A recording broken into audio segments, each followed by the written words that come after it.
Olá, seja bem-vindo à nossa jornada completa desvendando os dados. Em um mundo onde cada clique, compra ou mensagem gera dados, a forma como a gente organiza essas informações define o sucesso de qualquer aplicação. Então vamos percorrer o ciclo completo, desde a escolha do tipo de banco de dados, passando pelo projeto e pelas operações possíveis, até as regras avançadas de organização de dados que garantem a performance e integridade dos sistemas modernos. Mas antes, vamos entender o que é um dado? Tudo em um banco de dados começa no nível mais fundamental, a diferença entre o dado bruto e a informação final. Veja o primeiro card. Um dado é um fato isolado, sem contexto ou um significado inerente. Pense em pedras brutas. Exemplos simples: a string João, o número 1995 ou o texto Rua B. Por si só, se eu dissesse apenas 1995, você não sabe se isso é um ano de nascimento, um número de um pedido ou um valor de estoque. É a unidade mínima e o ponto de partida. O processo do banco de dados é adicionar contexto a esses dados brutos, tornando eles organizados e relacionados, estabelecendo regras. É aqui que o dado começa a ganhar forma. Nessa fase, pegamos a string João e o número 1995 e juntamos a string Rua B, dizendo que João é o nome, 1995 é o ano de nascimento e Rua B o endereço. Agora, ao final desse processo de organização, transformamos o dado bruto em informação, algo com valor, significado e que gera conhecimento. Agora, em vez de três fatos soltos, temos cliente João, nascido em 1995, residente na Rua B. Essa é uma informação valiosa, pronta para ser usada para tomarmos uma decisão. Nosso objetivo como projetista é criar a estrutura mais eficiente para mover o dado bruto de forma rápida e segura até que ele se torne uma informação valiosa para o sistema projetado. Antes de começar a projetar, a gente precisa escolher a ferramenta certa. No vasto universo dos dados, existem duas grandes famílias. À esquerda, temos o SQL ou relacional. Ela oferece uma estrutura rígida, organizada em tabelas e com as relações muito bem definidas. É a melhor escolha para onde os dados precisam de alta integridade e onde transações financeiras e regras de negócio são críticas. À direita, temos o NoSQL, ou não relacional. Essa família é marcada pela flexibilidade e estrutura dinâmica, como documentos ou pares de chave-valor. É ideal para sistemas que priorizam a escalabilidade horizontal e precisam lidar com grandes volumes de dados não estruturados, como perfis de uma rede social. Para o nosso projeto, vamos focar na estrutura robusta e lógica do banco de dados relacional.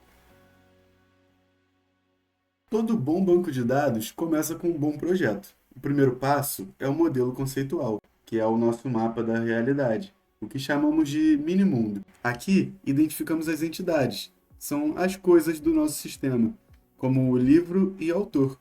Cada entidade tem seus atributos, como o título ou nome e o identificador único que vamos chamar de chave. Logo em seguida, definimos os relacionamentos, que são as conexões entre essas entidades. No nosso exemplo, um livro é escrito por um autor, numa relação um para muitos, que representamos com N, onde um autor pode escrever vários livros, mas um livro pertence a um único autor. Com o mapa conceitual pronto, passamos para o modelo lógico, a fase da criação das tabelas. O primeiro passo é mapear as entidades.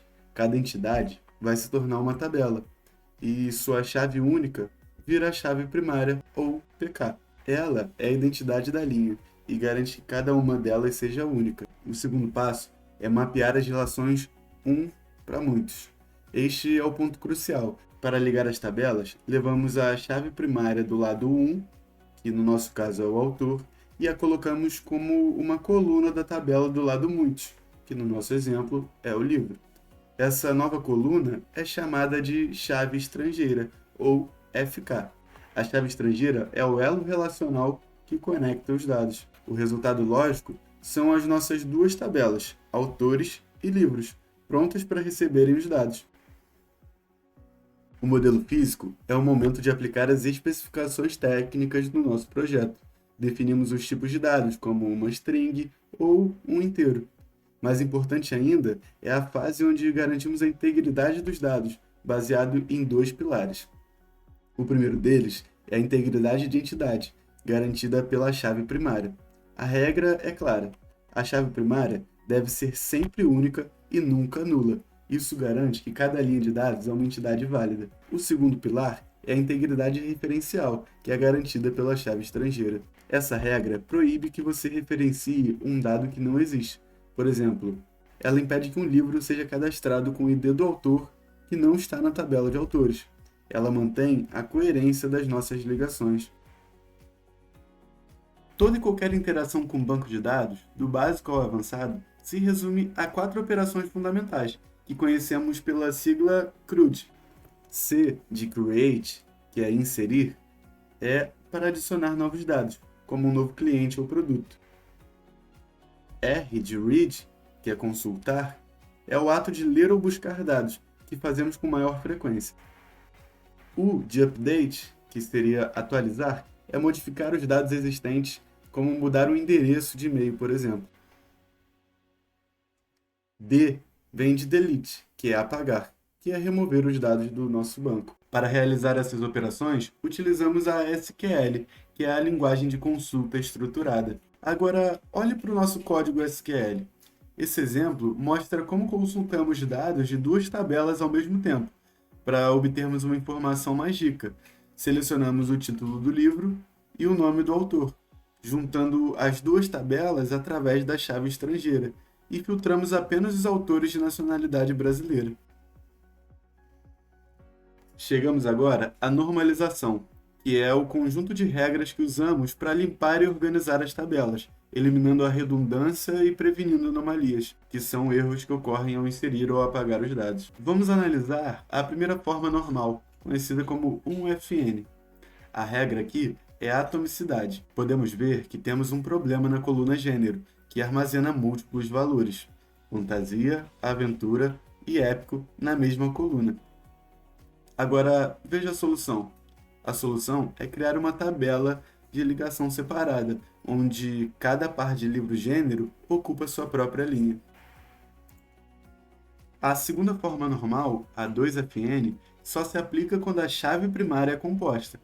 A regra diz: toda coluna não-chave deve depender da chave primária inteira. O problema é que o título do livro, por exemplo, depende apenas do ID livro, e não do ID do leitor. Não faz sentido repetir o título do livro para cada novo empréstimo. Agora, olhe para a solução. A solução é separar. Se a informação não depende da chave composta inteira, ela deve ser movida para uma tabela onde a chave seja apenas o identificador relevante, no caso, a tabela livros. Por fim, a terceira forma normal, conhecida como 3FN. A regra é evitar a dependência transitiva. Nenhum atributo não-chave pode depender de outro atributo não-chave. O problema aqui é que a nacionalidade do autor depende do nome do autor e não da chave primária do livro. Isso gera repetição desnecessária toda vez que cadastramos um livro do mesmo autor. A solução é isolar a informação do autor. Movemos nomes e nacionalidades para a tabela Autores, e na tabela Livros deixamos apenas a chave estrangeira para referenciá-lo. Isso elimina a redundância e garante a organização máxima. Chegamos ao fim da nossa jornada.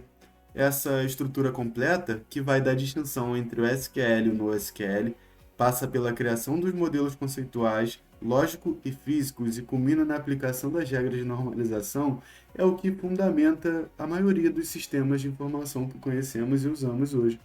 Dominar esses conceitos não é apenas sobre entender tabelas, mas sim sobre projetar sistemas robustos e eficientes para o futuro.